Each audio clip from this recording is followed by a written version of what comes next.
Muy bien, buenos días. Muy bien, estamos aquí muy contentos. Yo estaba observando mientras estaba sentado aquí, ¿no? Que había un hueco aquí en este medio. Aquí ahora está ocupado un poquito más, pero hay un hueco aquí, ¿no? No sé por qué que estamos todos aquí a vuelta. Pero bueno, están aquí las hermanas. Muy bien, excelente, excelente. Muy bien, es una alegría estar aquí con vosotros en esta mañana. Vamos a abrir nuestras Biblias en el libro del profeta Malaquías. Este libro que es muy leído, ¿verdad? Muy leído, ¿no? Algunos se ríen. Muy leído, ¿no? Malaquías, ¿verdad? No, no. Muy bien, ¿no? Muy bien. Vamos a leer Malaquías en esta mañana. Y mientras estamos abriendo en Malaquías, quiero contar una historia, ¿no? Dice que un miembro de una iglesia, después que terminó de predicar el pastor, dice que buscó el pastor que predicaba sobre una serie de sermones, Los pecados de los santos.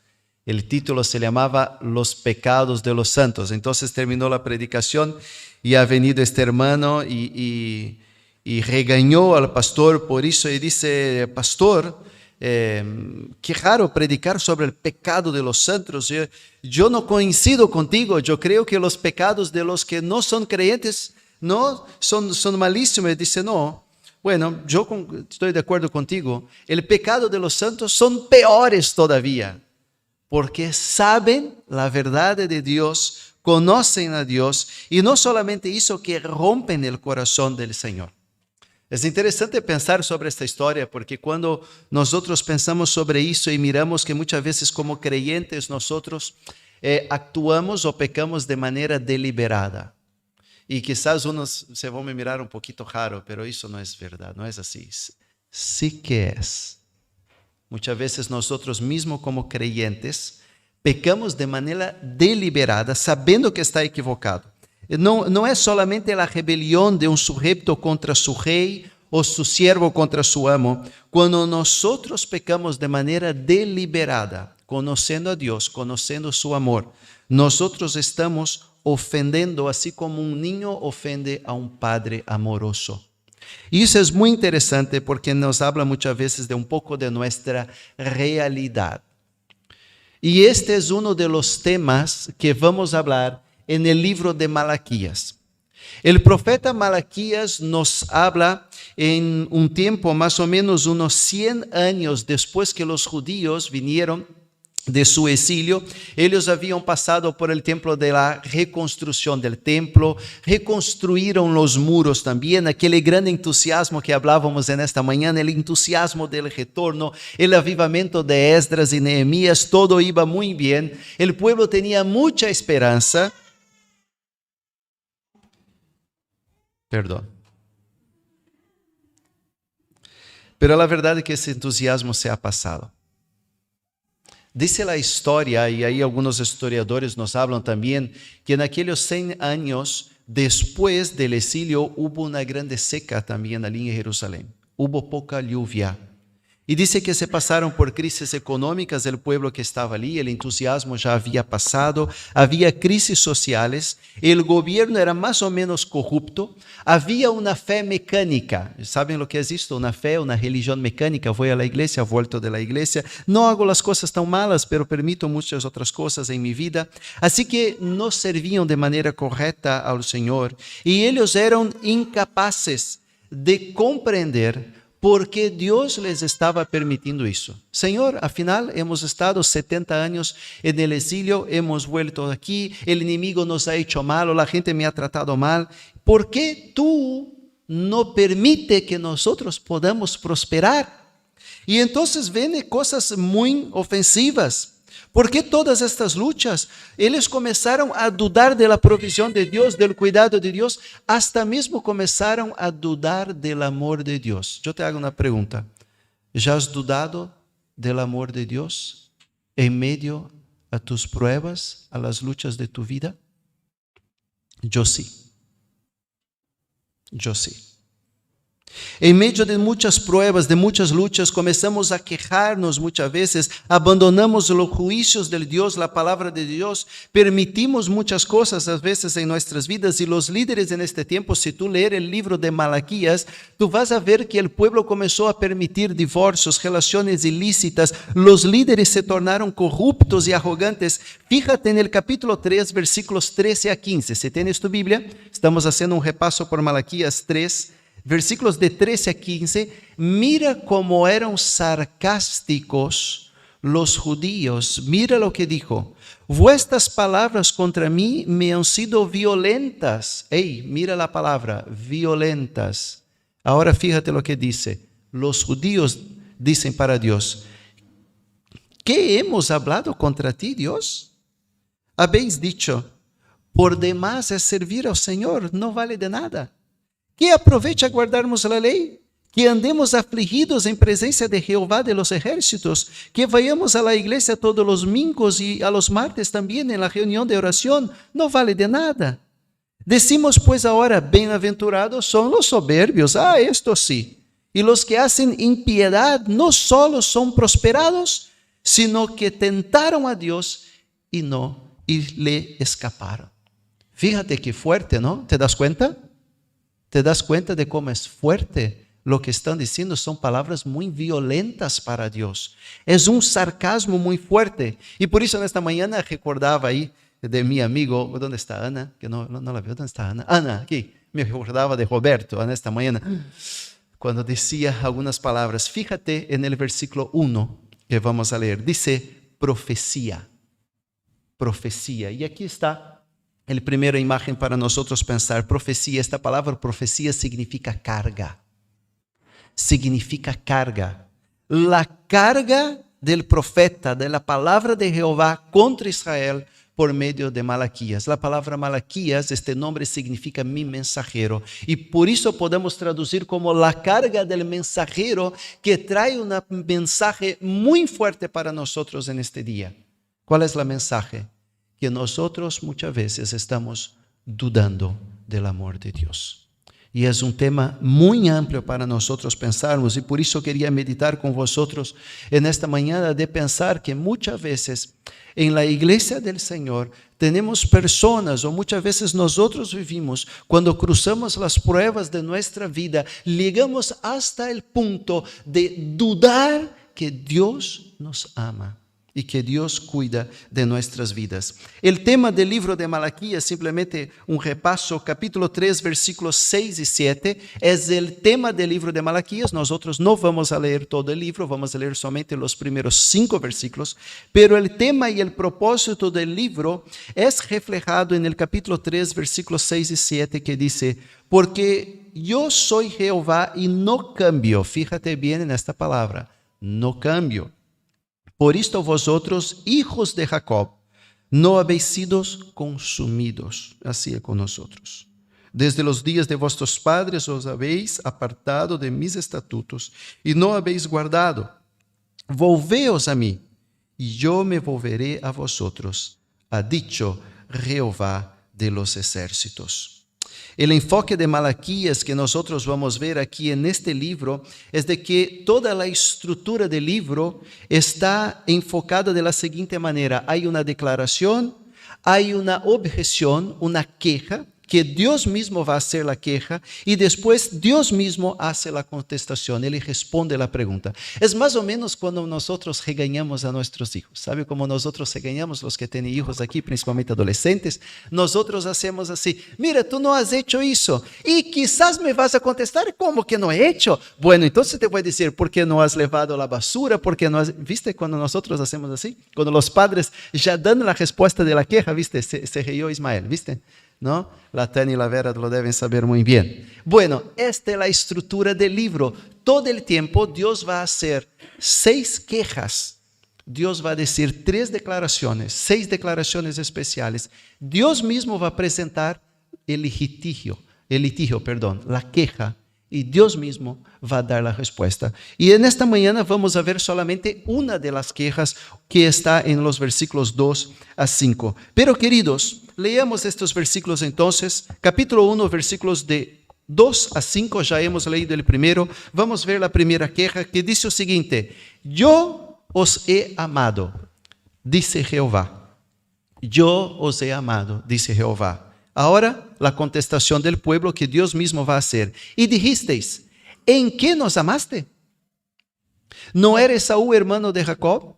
Dice Jehová. Y amé a Jacob. Y a Esaú aborrecí y convertí sus montes en desolación y abandoné su heredad para los chacales del desierto. Cuando Edom dijere, no hemos empobrecido, pero volveremos a edificar lo arruinado, así ha dicho Jehová de los ejércitos, ellos edificarán y yo destruiré. Y les llamarán territorio de impiedad y pueblo contra el cual Jehová está indignado para siempre. Y vuestros ojos lo verán y diréis, sea Jehová engrandecido más allá de los límites de Israel. Queridos, pensemos por un momento. Cuando nosotros no prosperamos como deseamos o pensamos que deberíamos prosperar, cuando hacemos lo correcto y no recebemos lo que gostaríamos de receber o que pensamos que nosotros merecíamos, ¿cómo reacciona tú? ¿Cómo reaccionas? Muchas veces nosotros decimos, ¿por qué me pasa eso? ¿Ya hiciste esta pregunta tú? Yo ya lo he hecho. ¿Por qué Dios me pasa eso? Si he hecho todo bien, he hecho todo correcto, cumplí los mandamientos, he hecho bien, ¿por qué reacciono de esta manera? Dios, ¿dónde tú estás? Dudamos de Dios, como el pueblo estaba dudando 100 años después del exilio. Dudamos de su palabra y comenzamos a pensar que Dios ha cambiado, que no es tan real como nosotros pensamos. ¿Será que vale la pena seguir siendo fiel después de 5, 10, 15, 20 años en la iglesia? O 30 quizás. O algunos van a decir, yo estoy aquí toda la vida. Pero ¿dónde está Dios cuando las cosas no hacen o no pasan como nosotros queremos? En nuestra cultura actual muchas veces impera la ley de la retribución, de la causa y efecto, de la acción y reacción, del inmediatismo, y está tan impregnado en la vida de la iglesia estos temas, que muchas veces nosotros nos olvidamos que hay algunos componentes en esta ecuación que nos faltan. Hay algunos componentes que son Dios, que son Satanás, que es la voluntad del Señor, que es realmente repensar todas estas cosas en nuestra vida. Cuando estas leyes no funcionan como deberíamos, llegamos al punto de dudar del amor de Dios. Y Malaquías va a hacer esta denuncia, la falta de amor del pueblo de Dios hacia Dios. Es una grande falta. Y miramos que eso no es nuevo en la Escritura. Fíjate en Apocalipsis capítulo 2, versículo 4, cuando vemos la primera iglesia, la iglesia de Éfeso. ¿Cuál era la queja del Señor? ¿Se acuerdan? ¿Cuál era la queja? Se han perdido el primer amor. Se han perdido el primer amor, exactamente como pasaba aquí. Desgraciadamente, eso no es una realidad del pasado del pueblo judío de Malaquías o de las iglesias de Asia, es una realidad de la iglesia de hoy. Nosotros no estamos tratando aquí muchas veces, nosotros hacemos nuestra vida pensar que la podemos comprender como una ecuación matemática y intentar entender por qué estamos pasando por estos dolores o estas pruebas o estas luchas de la vida en nuestras relaciones muchas veces. Y muchas veces nos olvidamos de la realidad del pecado, de la presencia de Satanás, de nuestra naturaleza humana que lucha contra el espíritu que está en nosotros. Y el componente más importante de la ecuación del dolor, ecuación de la prueba, ecuación de la lucha. Olvidamos del componente Dios. ¿Dónde está Dios en todo eso? Sabe, queridos, el resultado muchas veces en nuestra vida es lo que hemos leído en esta mañana. La hermana Lidia ha compartido de Hebreos capítulo 3, versículo 13. Y dice lo siguiente, voy a permitirme leer otra vez, hermana Lidia. Dice, antes exhortaos los unos a los otros cada día, entre tanto que se dice hoy, para que ninguno de vosotros, ¿qué dice? Se endurezca. ¿Por qué? Por el engaño del pecado. Y muchas veces vivimos como el pueblo de Dios en este tiempo. Estaban endurecidos por el pecado. endurecidos por el pecado. Queridos, todas las pruebas, las luchas de nuestra vida, y yo también tengo pasado por las mías, cuando nosotros nos aferramos al pecado, a nuestro orgullo, tu vida se endurece hasta mismo desgraciadamente, para dudar del amor de Dios por ti. Y en esta mañana quiero compartir con vosotros en estos 5 versículos, quiero compartir y resumir este tema. ¿Puede pasar, por favor? Este sería el resumo de estos primeros 5 versículos. Podríamos decir lo siguiente, o resumir el tema de esta mañana: en medio de las incomprensibles circunstancias de la vida, no dude del insondable amor de Dios. En medio de las incomprensibles circunstancias de la vida, no dude del insondable amor de Dios. Y en estos versículos, puede pasar a Ismael y seguir conmigo. En estos versículos vamos a encontrar 4 evidencias del insondable amor de Dios por tu vida y por nuestras vidas. La primera evidencia es la declaración de Dios. Está ahí en el versículo 2. Dice: yo os he amado, dice el Señor. Yo os he amado. Es una declaración tan profunda en nuestras vidas. Hey, recuerda ahí donde tú estás, en tu lucha, en tu crisis, quizás en tu crisis de fe, dudando de la iglesia, dudando de todas las cosas, dudando de la palabra de Dios, dudando de todo aquilo que pasa en tu vida. Recuerda, Dios te ama. Dios te ama. Dios nunca te ha abandonado. Dice ese do capítulo 20, versículo 6, ahí habla sobre los mandamientos del Señor, nos habla que Dios es un Dios de misericordia. ¿Sabe lo que significa esta palabra misericordia? Es la traducción siempre en nuestro idioma latín, muchas veces no enseña todo el significado, pero misericordia es esta palabra hesed. Es más o menos como gracia en el Nuevo Testamento, pero tiene mucho más significado. ¿Sabe qué significa hesed? Significa el inamovible amor de Dios. ¿Sabe que Dios amó el pueblo de Israel al punto de pasar por todo lo que pasaron, por su crisis, por exilio? Desgraciadamente hicieron tan mal a Dios, llegaron hasta mismo a matar sus propios hijos en adoración a un Dios pagano. ¿Sabe qué ha hecho Dios? No cambió su amor por este pueblo. Y aunque os tenga muchas veces disciplinado, ha mantenido su fe para con ellos. En Deuteronomio capítulo 6, versículo 7, cuando Moisés repasa toda la ley, ¿se recuerdan del versículo 7? Y él dice, vamos a resumir a la ley, y él comienza diciendo claramente que Dios ama a Dios de todo tu corazón. Ama a Dios, el amor de Dios. Obedécete porque Él te ama. Cuando Moisés revisa la ley para la nueva generación, el énfasis fue: obedece al Señor porque Él te ama y tú también debes amarlo, amar a este Dios. Ambos los motivos, santidad y amor, son importantes para nuestra vida. Pero quizás necesitamos pensar y recordar un poco más cerca de nuestra vida en el día de hoy. Romanos capítulo 5, versículo 8, tiene un versículo muy importante. Y si tú no lo tienes memorizado, por favor, toma nota en tu vida. Recuérdalo siempre. Romanos 5, 8 dice: Dios muestra su amor para con nosotros. Esta palabra muestra en griego significa evidencia. Es una evidencia. Dios muestra ese amor para con nosotros, siendo nosotros pecadores. ¿Sabe qué significa esta palabra aquí? Aquí significa 2 palabras. Significa personas inmorales. Personas inmorales. Pero también significa personas sin interés. Sin interés para con Dios. Pero Dios aún así te ama. Este es un versículo tan claro que nos enseña que Dios ha muerto por todo el mundo. Aunque este mundo lo rechace, el amor de Dios alcanza y sirve para cubrir el pecado de todas las personas, pero muchos los rechazan a sí mismos. Cristo murió por nosotros. Creo que no tenemos duda de que Dios nos ama, querido. Y quizás si tú estás pasando por una prueba tan grande en tu vida hoy, luchando con tus relaciones, quizás no es capaz de perdonar a alguien, te quiero decir algo. Dios nos ama a punto de perdoar a ti. Muchas veces pensando que nosotros podemos sí manejar mejor nuestra vida, pero Dios lo piensa diferente.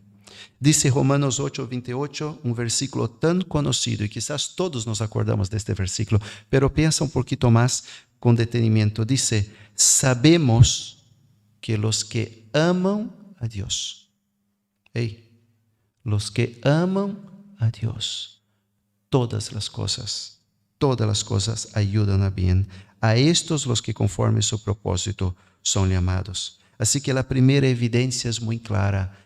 Dios te ama. Dios nos ama. Pero también vamos a caminar a la segunda evidencia. Vamos a ir a seguir el versículo 2 y el versículo 3. Dice Jehová, y dijiste, ¿en qué nos amaste? ¿No era Esaú hermano de Jacob? Dice Jehová, y yo amé a Jacob, y a Esaú aborrecí, y convertí sus montes en desolación, y abandoné su heredad para los chacales del desierto. Bueno, queridos, aquí entramos en algo muy interesante. Fíjate lo que dice en el final del versículo 2, dice, y amé a Jacob. Vosotros conocéis la historia, ¿no? De Esaú y Jacob. Es una historia muy interesante que nosotros podemos pensar. Y dice que Dios amó a Jacob. ¿Sabe que esta palabra amó que está ahí? Esta palabra significa elegí. Yo elegí a Jacob. Dios eligió en su voluntad. Y eso, muchas veces este tema nos ha causado ahí un poquito de, como decía Roberto, ¿no? Un poquito de problemas en nuestra vida. Yo quiero, si los hermanos me permiten, compartir sobre este tema. ¿Por qué Dios ha elegido a Jacob? ¿Y qué significa eso en nuestra vida? Eso nos va a levantar una gran cuestión. Vamos a abrir en Romanos capítulo 9. Fíjate, Romanos capítulo 9. Quiero abrir también aquí en mi Biblia. Romanos capítulo 9. Versículos de 10 a 13. Quien tiene vuestras Biblias se quiere marcar también. Es un tema muy interesante. Romanos 9 de 10 a 13. Romanos 9, de 10 a 13, dice, porque la palabra de la promesa es esta, por este tiempo vendré y Sara tendrá un hijo. Y no solo esto, sino también cuando Rebeca concebió a uno de Isaac nuestro padre. Versículo 11, muy importante. Pues no habían aún nacido, ni aún hecho aún ni bien ni mal, para que el propósito de Dios conforme que, dice, la elección permaneciese. No por las obras, sino por el que llama. Y se le dijo, el mayor servirá al menor, como está escrito. Y ahí va a remeter una vez a este versículo de Malaquías. A Jacob amé, Jacob elegí, mas Esaú aborrecí. Sabe, queridos, cuando nosotros leemos isso es algo muy interesante. Muchas veces nos viene esta discusión. ¿Por qué Dios ha elegido uno y no ha elegido otro? ¿Por qué Dios ha hecho eso? Y este versículo nos clarifica algo muy interesante. El autor de Génesis, él está citando Génesis capítulo 25. El autor de Génesis no está hablando de preferencias, no está hablando de familia, no está hablando de capacidad, sino que él está hablando del plan de Dios. Y esta es la regla de traducción y de interpretación. Como decíamos los estudiosos, la regla hermenéutica, no podemos cambiar el significado. Dios no está hablando de merecimiento. Dios no está hablando de familia, no está hablando de preferencia, Él está hablando de su plan redentor. Y sabe que eso nos revela que la gracia de Dios no es un derecho, no es un merecimiento, es un regalo que tú puedes recibir o rechazarlo. Este es el significado de la elección de Dios. Dios eligió por su voluntad. Pero eso levanta una discusión muy grande y permitirme que pueda dar 3 claves para que nosotros podamos hablar sobre eso. La soberanía de Dios y la responsabilidad humana. ¿Sabéis que este es un tema que en nuestros días está dividiendo y causando discusiones en las iglesias, dividindo las iglesias, está apartando personas del Señor? Señor, ¿por qué tú eliges algo y no eliges otro? Señor, ¿por qué tú permites eso y no permites aquello otro? ¿Dónde está el equilibrio? Y muchas veces nosotros pendemos para un lado o pendemos para otro. ¿Es la soberanía de Dios o es responsabilidad divina? Permíteme que te pueda dar 3 claves sobre eso. La primera, recuerda, el texto nos habla del plan de Dios, no de preferencias. No de preferencias. Entonces recuerda de eso cuando te pasa algo en tu vida. No es una preferencia, no es que el Señor está pensando mal, es que el Señor tiene un plan muy superior y que nosotros no podemos entender. Recuerden de Habacuc, cuando Habacuc decía, Señor, ¿por qué me permites esto? Y él le dice, si te contara, no me ibas a creer.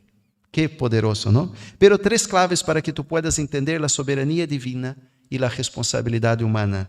La primera, si nosotros leemos en Hechos capítulo 2, 23 o 3, 17, 18, Hechos capítulo 2, 23 o capítulo 3, 17, 18, vemos que Pedro está hablando claramente de que los judíos habían matado a Dios, pero que a Cristo, pero que todo eso era parte del plan divino. O sea, los 2 temas en un solo versículo. Hechos capítulo 3, versículo 17 y 18 va a hablar sobre la misma cosa. Este que vosotros entregaron y lo mataron era el plan de Dios desde la eternidad.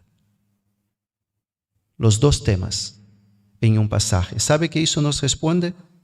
¿Sabe qué, queridos? Estos 2 aspectos, la soberanía divina y la responsabilidad humana, se encuentran en la cruz de Cristo. Esta es la respuesta. Y te hago una pregunta. ¿Crees en la salvación? ¿Sí, no? Sí. ¿Creemos por qué? Por fe, ¿no es verdad? Pues los 2 temas también debemos creer por fe, que es la elección de Dios, pero que yo tengo también responsabilidades en mi propia vida. Qué interesante, ¿no? Efesios capítulo 1, versículos de 3 a 14, no voy a leer también por causa del tiempo, pero marca este texto, este otro pasaje en tu Biblia, Efesios 1, de 3 a 14, este texto que ha causado grandes discusiones en la historia. ¿Evangelizamos o no evangelizamos? ¿Hablamos o no hablamos? ¿Hacemos una invitación o no hacemos una invitación?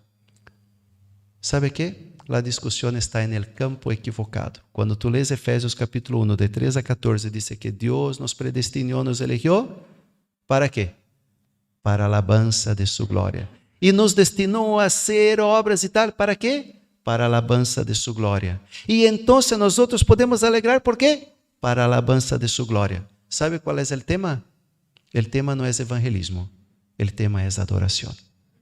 ¿Sabe qué, queridos? Voy a dar el siguiente ejemplo a ver si conseguimos entender este tema tan importante que está dividiendo iglesias y causando personas apartarem del Señor, y por eso estoy lo tocando, permitiéndome tocar en este tema. Es más o menos como traer una persona de África, voy a utilizar este ejemplo, de una tribu africana que nunca vieron quizás una ciudad y decir, mira, ¿sabes que tiene un club de fútbol en Barcelona y tiene un estadio muy grande y lá tiene unas sillas y está alto así? ¿Sabe qué va a pensar esta persona de la tribu? Dice, ¿qué me estás diciendo? Sí, tienes un número y lá va a tener un número que está separado para ti, tiene un billete que tú puedes entrar y tiene una cosa redonda así que están jugando y es muy divertido. Dice, yo no sé de lo que tú hablas, no entiendo. Porque esta persona nunca ha visto un estadio de fútbol. Pero qué interesante es cuando tú entras por primera vez en un estadio de fútbol y tú miras así, wow, mira, la arquibancada, la silla, y mira, ali está el número 1304, ah, es el mío, sí, estaba comprado el billete para ti, es tu sitio. ¡Ah! La persona entiende la diferencia, consigue perceber. Cuando nosotros entendemos que el tema de la elección y el tema de la responsabilidad humana es un tema de adoración, no es un tema de evangelización. Pero por último, dice Romanos capítulo 11, versículos 33 y 34.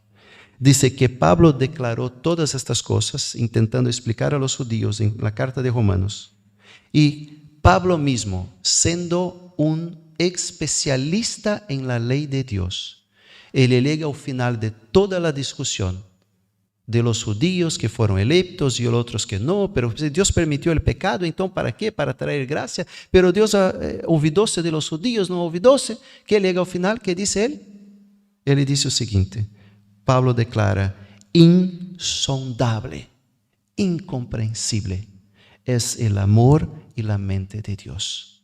Queridos, tenemos ahí estas 3 claves para nosotros podermos pensar que Dios nos ama, pero también Dios tiene una elección para nuestras vidas. Hay una historieta muy interesante, dice que el doctor Arno, un talentoso líder cristiano del idioma hebreo, él dice que predicó sobre este texto de Malaquías 1:3, y él se cuestionó muchísimo, y él decía, Esaú, a quien Dios aborreció. La palabra más fuerte, la traducción dice Dios odió. Fíjate que dice versículo 3 de Malaquías, y Esaú aborrecí. La palabra traducida mejor sería Dios odió. Y fíjate qué interesante, este doctor decía sobre este problema. Yo tengo un gran problema, decía este doctor del Evangelio. Tengo un gran problema con Malaquías, capítulo 1, versículo 2. ¿Cómo es posible? Al que el otro hermano, este estudioso Arnold, le contestaba de manera clara. Yo tengo un mayor problema, ¿sabe con qué? Con que Dios siguió derramando gracia para los judíos. Este es mi mayor problema. No es que Dios rechazó a uno, es como Dios permanece amando el pueblo de Israel. ¿Sabe qué, queridos? La palabra de Dios nos dice claramente que Dios nos ama y que Dios nos ha elegido. Y muchas veces la iglesia vive hasta el punto, ¿no?, de olvidarnos que Dios nos ama, aún con nuestros pecados, aún con nuestro rechazo, aún con nuestro sarcasmo delante de Dios, aún con nuestro orgullo que no permite perdonar, aún con nuestras luchas que no permite darnos un paso más en la profundidad de nuestra fe. Aún así, es el inamovible amor de Dios. Pero vamos a caminar a la tercera evidencia. La primera evidencia, el amor de Dios, la declaración de Dios. La segunda evidencia, la elección de Dios. Pero la tercera evidencia es la bendición de Dios a su pueblo. Mira el versículo 4. Cuando Edom dijere, nos hemos empobrecidos, pero volveremos a edificar lo arruinado, así ha dicho Jehová de los ejércitos. Ellos edificarán y yo destruiré. Y les llamarán territorio de impiedad y pueblo contra el cual Jehová está indignado para siempre. Quizás uno se va a descontar, pero Michael, qué raro, ¿no? Cómo Dios puede tratar a este pueblo, los edomitas, de una manera tan rara y tan fuerte. ¿Sabe, queridos? Los edomitas en la historia bíblica, Dios está haciendo una descripción. Los edomitas fueron un gran problema para Moisés. Cuando Moisés volvía con el pueblo y quería entrar en la tierra prometida, muchos de los pueblos por donde pasaba el pueblo de Dios, los reyes abrían y dejaban paso, y muchos de ellos bendecían el pueblo de Israel. Y si tú consigues leer la historia bíblica con un poquito más de detenimiento, vas a ver que Dios bendijo a estas naciones. Pero siempre que el pueblo de Israel llegaba a Edom, a los edomitas, este pueblo los trataba mal, no permitía que pasasen por la tierra. Pasen por ahí, pasen por el otro lado. Les hacían tanto mal, les causaban tantos problemas. Cierta vez también David les pidió comida y atendimiento, no lo dieron, lo tramaron, los enviaron fuera. Tanto para David como para Salomón siempre fueron un problema para Dios. Ellos merecían el juicio de Dios, y aún así Dios inúmeras veces les ha tratado, intentando tratarles con modestia y llevando su palabra. Incluso Dios ha intentado resgatar este pueblo diciéndoles una palabra. El libro del profeta Abdías es un mensaje contra Edom. Pero ¿sabe qué hace el Señor? Ofrece el perdón. ¿Pero qué hacen ellos? Los rechaza completamente. No quieren saber nada del Señor. Así que Dios les envió también la invasión de los babilónicos para castigarles. Para los judíos, la invasión de Babilonia fue una reprensión. Para los edomitas ha sido un juicio. Pero Dios ha bendecido el pueblo de Israel. ¿Sabe cómo Dios ha bendecido el pueblo de Israel? Perdonó a Israel cuando estaba en el exilio. Movió Ciro a enviarles de vuelta a su tierra, liberándoles para que pudieran ir con Esdras, con Nehemías. Dios también envió líderes para guiarles: Esdras, Nehemías, Zorobabel, Josué, el sumo sacerdote, el profeta Ageo, Zacarías, el propio Malaquías, todos con mensaje que Dios quería restaurar el pueblo. ¿Sabe que en este libro, por 24 veces aparece la expresión Jehová de los ejércitos, como aparece en el versículo 4? Jehová de los ejércitos. ¿Sabe por qué? Porque Dios pelea nuestras batallas. Dios es el comandante de los ángeles, es el comandante de los ejércitos de Israel y es el comandante de todos los que en él confían. Salmo 46 dice: Jehová de los ejércitos está con nosotros. Nuestro refugio es el Dios, no de Edom, no de Saúl. Dice el Dios de Jacob. Y tiene una palabrita muy interesante: Sela, cierra. no hay nada más que escribir. Dios nos bendijo, Dios está con nosotros, Dios cuida de nuestras vidas, Dios tiene bendición para nuestras vidas, aun cuando estamos pasando por una serie de luchas. Por lo tanto, no dude del amor de Dios. Pero por último, la cuarta evidencia, y nuestro tiempo se acaba.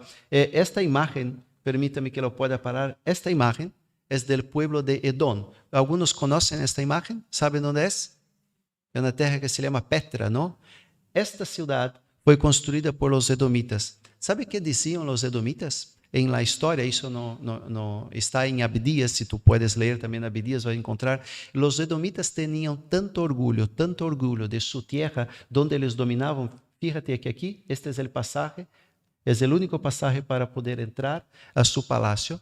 Ellos se vangloriaban y decían, nosotros somos indestructibles, ni Dios nos puede destruir. Fíjate qué fuerte. Pero Dios bendijo a Jacob. Dios bendijo al pueblo de Israel. Dios bendice nuestra vida de la misma manera en nuestra vida. Si tú te fijas en Efesios capítulo 1, versículos de 3 a 10, vas a ver claro, Dios nos eligió, Dios nos predestinó, Dios tiene un futuro para nuestras vidas y para tu vida. Pero por último, la cuarta evidencia del amor de Dios, la cuarta evidencia del amor de Dios, la cuarta evidencia es la comisión de Dios. El versículo 5 dice, y vuestros ojos lo verán y diréis, sea Jehová engrandecido más allá de los límites de Israel. Más allá de los límites de Israel. ¿Sabe qué, queridos? En medio al sarcasmo del pueblo de Dios en este tiempo de crisis, Dios estaba diciendo, vosotros sois un pueblo bendecido. ¿Sabes por qué? Porque vosotros sois un espejo de Dios, no un altavoz de Dios para el testimonio para los gentiles. ¿Sabe, queridos? El testimonio del reino fue que en este tiempo, tanto el reinado de David y de Salomón fueron reinados prósperos que evidenciaron la presencia de Dios. También hubieron, pero en menor grado, Josías y Ezequías fueron reyes que prosperaron. ¿Sabe por qué? Si tú lees tu Biblia vas a te dar cuenta, porque llegaron a disfrutar de la palabra de Dios y amar a Dios profundamente y vivieron los mandamientos del Señor. Ellos eran este tiempo un megáfono de Dios para el mundo, pero el testimonio del reino se transformó en un testimonio de ruina. Fíjate ahí la palabra, la letra R, que me cuesta un montón hablar, ¿no? El testimonio del reino fue increíble, pero después se transformó en un testimonio de ruina.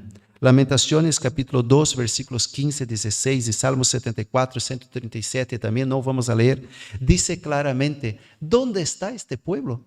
Están los gentiles. ¿Dónde está este pueblo que hablaban de un Dios que había creado todo, que abrió el mar rojo, que ha hecho tantas cosas? ¿Dónde está este Dios? Mira cómo están mendigando por el mundo. Fíjate, mis hermanos, que cuando nosotros dejamos de amar a Dios, luchamos con sus mandamientos, con sus leyes, cuestionamos su amor, somos un testimonio, pero para el enemigo, para decir que Dios no existe. Saben, mis hermanos, yo tengo hablado con jóvenes y hablado con personas en las calles predicando el evangelio. ¿Sabe lo que veo? Es que muchas veces nosotros que debemos ser un testimonio de Dios, un testimonio en medio de las pruebas, porque es muy fácil ser un testimonio cuando todo va bien, ¿sí o no? Cuando todo va bien, cuando mi coche es nuevo, cuando tengo el trabajo, cuando la iglesia está explotando de gente, la alabanza está muy fuerte, es fácil ser de Dios. Pero cuando las cosas van mal, sigues poniendo una sonrisa en tu rostro y recordando que Dios me ama. Dios tiene el control. Mi vida está en sus manos. No, somos un testimonio de ruina. En el tiempo de Malaquías, cuando Dios trajo a su remanente del regreso a la tierra, los ha bendecido de una manera tan especial, pero aún así ellos no confiaron en Él y rechazaron su palabra y dejaron una vez más, después de todos los milagros, después de la disciplina del exilio, después de reconstruir el templo, ya en 100 años, ya estaban otra vez se casando con personas. En aquel tiempo no era posible se casar con gentiles, era solamente con el pueblo de Dios. Ya estaban otra vez con relaciones ilícitas, el pueblo estaba corrupto una vez más, y hasta mismo siendo sarcásticos con Dios. Pero desgraciadamente es así en la iglesia.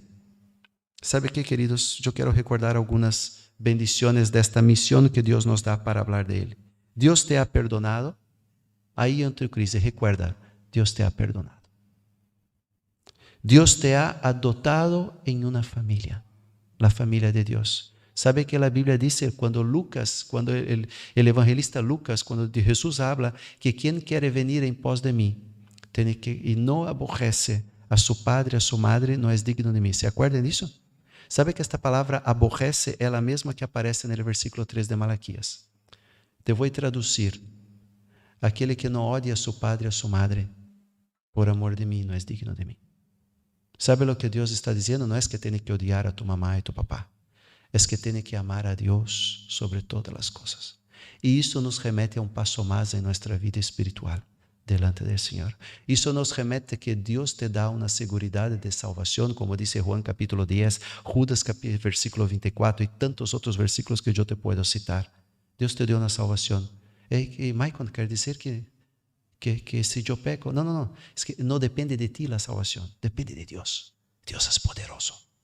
Dios te ha adoptado. Dios te ha perdonado. Dios te ha dado una familia. Dios te ha sellado con su espíritu. Dios te ha dado una misión también. Y tu misión es ser un espejo para el mundo en medio a tu crisis, tu prueba, tu lucha, tu ecuación que no encuentra una respuesta satisfactoria. Dios te quiere en medio de esta crisis que tú seas un espejo de este amor de Dios. Es algo para el mundo. Yo quiero terminar simplemente contando un par de historias. Pero una de ellas no es una historia, es una realidad. Primera de Pedro capítulo 1, versículo 12, dice este versículo tan maravilloso, nos habla claramente de los ángeles. Primera de Pedro capítulo 1, versículo 12. Y te quiero ilustrar, no voy a hacer la escena porque si quizás voy a pasar vergüenza. Pero primera de Pedro capítulo 1, versículo 12 dice el siguiente. Si tienes tu Biblia, marca ahí. A estos se les reveló que no para sí mismos, sino para nosotros, administraban las cosas que ahora os son anunciadas por los que os han predicado el Evangelio por el Espíritu enviado del cielo. Y ahí fíjate esta parte tan bonita del versículo. Cosas las cuales anhelan mirar, ¿qué dice? Los ángeles. ¿Sabe que muchas veces traducimos este versículo diciendo, los ángeles querían predicar el Evangelio? ¿Sí o no? Y yo encontré muchos lugares que la gente dice, los ángeles quieren predicar el Evangelio. Dice, ahora te voy a traducir esta palabra. ¿Sabe cuando dice anhelan?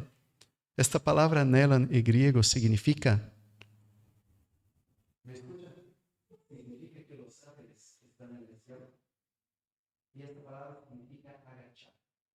Anhelo significa agachar. Entonces, fíjate, cuando tú estás andando en la calle y tú te fijas en una persona, o ves tu vecino, o tu colega de trabajo, y entonces tú llegas ahí y conoces su vida, y en un momento comienzas a hablar del amor de Dios. ¿Sabe qué hacen los ángeles? Ellos anhelan, la palabra significa agachar. Ellos se agachan.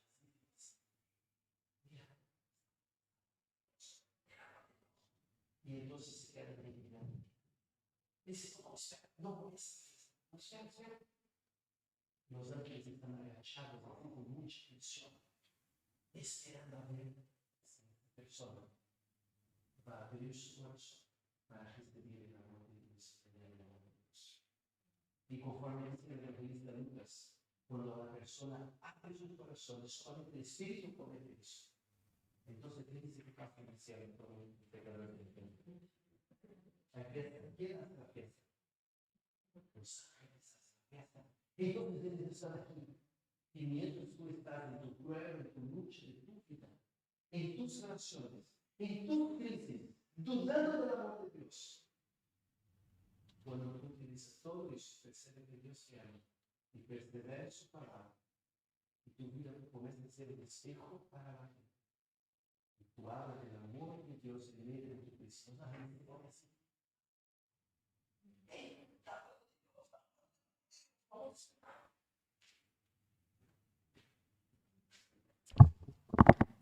Los ángeles no se agachan por la crisis económica, no se agachan tampoco por la guerra en Ucrania, pero ellos se agachan cuando tú comienzas a hablar del amor de Dios.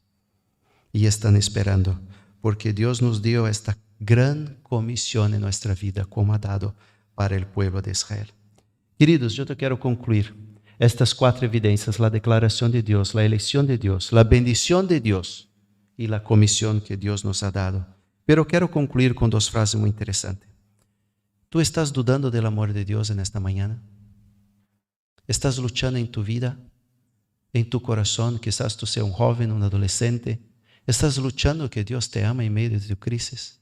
¿Estás luchando con cosas muy fuertes y muy pesadas? No estoy hablando de pecados, estoy hablando de aquella lucha que tú tienes contra aquella persona, aquella falta de perdón, aquilo que tú no consigues comprender cómo Dios puede permitir en tu vida. Esta lucha, esta te está causando que tú dudes que Dios te ame. Yo te quiero decir algo: si tú eres un visitante, si estás conociendo a Dios y quizás tú no has tomado una decisión por Cristo en tu vida, yo te presenté 4 evidencias del amor de Dios, pero yo quiero te dar una quinta evidencia. Una quinta evidencia está en Juan capítulo 15, versículo 13. Dice lo siguiente: nadie tiene mayor amor que este, que uno ponga su vida por sus amigos. Jesús está hablando a sus discípulos. Él está diciendo: no hay mayor amor que este, que alguien que ponga su vida por los discípulos. Quizás tú no has conocido a Dios en tu vida aún. Quizás no has tomado una decisión por Cristo. Yo te quiero decir algo: Cristo ha puesto su vida en la cruz antes mismo de tu nacer. Antes mismo de pasar por lo que tú pasas. Antes mismo que tú puedas existir, Dios ha puesto su vida en la cruz por ti. Yo te pregunto, ¿qué vas a hacer con eso? ¿Qué vas a hacer con este amor? Y aquí es tu responsabilidad. ¿Vas a rechazar este amor o vas a recibirlo en tu corazón? ¿Vas a rechazar este pago o no? La Biblia dice: porque con el corazón se cree para justicia, pero con la boca se confiesa para la salvación. ¿Qué vas a hacer? ¿Vas a confesar o vas a rechazar? Piénsalo. Quizás hoy puede ser un día en que tú puedas decir sí para este amor de Dios en tu vida. Pero quiero concluir para la mayoría de nosotros aquí. ¿Aún se sigues luchando con Dios? ¿Aún se sigues dudando de Dios? Te quiero terminar con una frase que es muy conocida de Warren Wiersbe. Él dice lo siguiente: no dudes en la oscuridad lo que Dios ha dicho en la luz. En medio de tu crisis, en la oscuridad del pecado, quizás que tú lo estás guardando bien dentro de tu corazón y solo tú y Dios lo saben, pero también hay una tercera persona que lo sabe muy probablemente. Ese es el diablo, y él está utilizando eso para acorrentar tu vida. ¿Sabes qué tienes que hacer? No dudes en esta crisis, en esta oscuridad, del amor de Dios por tu propia vida. Oremos. Señor, gracias por este día, gracias por tu palabra. Gracias por el mensaje de Malaquías, Señor.